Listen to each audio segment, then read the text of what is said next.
Let's check out some email today. Dear BevVan, I need your help. My husband and I married for better or for worse, and he is willing to help me, but I just can't stand it. I wonder if this email is for me. Oh, here it is. I have MS, that's multiple sclerosis, and I can't get the toilet paper you know where by myself anymore. Do you have any answers? Well, actually, I think I do.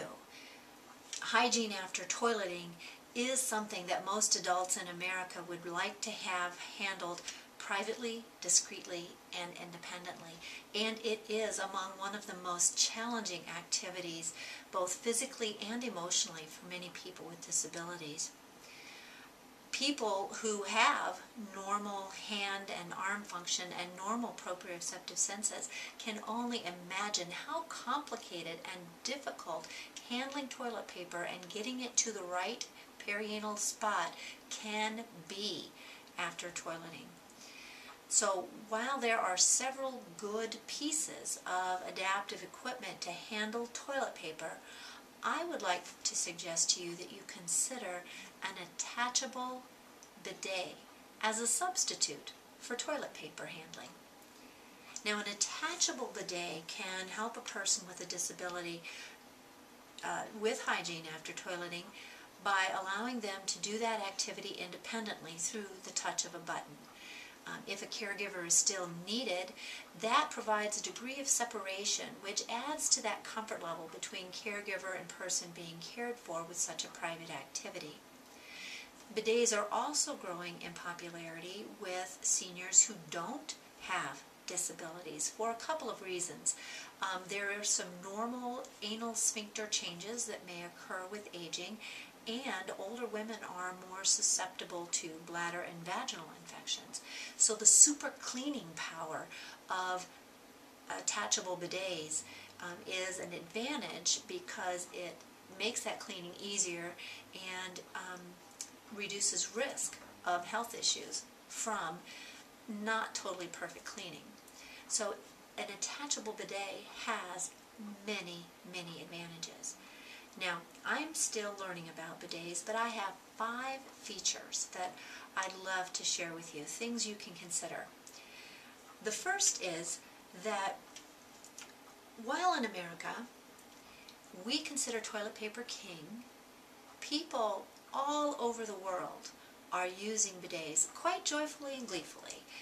Some people use them for religious reasons, others are using them because they are friendlier to the environment, and others are using them because, quite frankly, they clean better than toilet paper. Now, you may or may want to run your own personal test on that one, but I'd like for you to accept that there is an alternative to toilet paper. Tidbit number 2. There are several types of bidets. People who've been to Europe may be more familiar with the separate standalone bidet, which can be used for soaking or may have jets. There is an attachable bidet that replaces the toilet seat on an existing toilet. There is an attachment bidet that fits between the toilet seat and the toilet.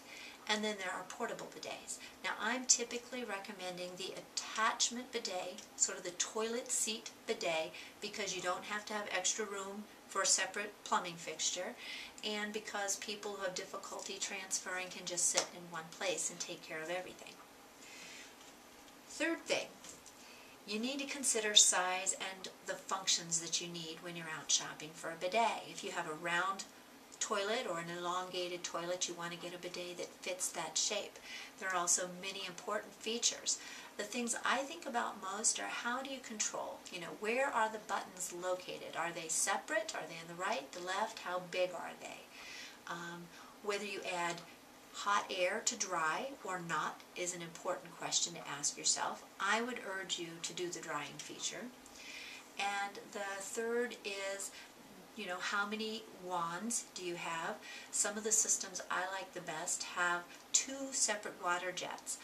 One is for feminine cleansing and one is for anal cleansing, and then they have air as well. So you think about all these different features you need when you're out there shopping for this device. The fourth thing that you want to consider is whether or not you need other adaptive equipment with the bidet. You can use some of your other assistive equipment like grab bars, whether they're floor-to-ceiling poles or whether they're mounted on the wall.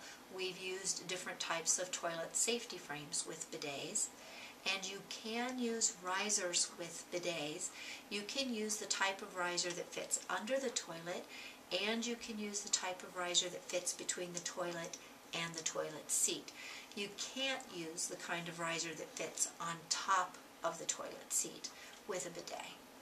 But you can keep things like height and balance supports with a bidet.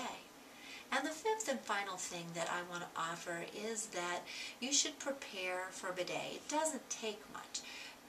It uses the existing water supply for your toilet, so that's a no-brainer, but it is nice to have a GFCI protected outlet down near the toilet.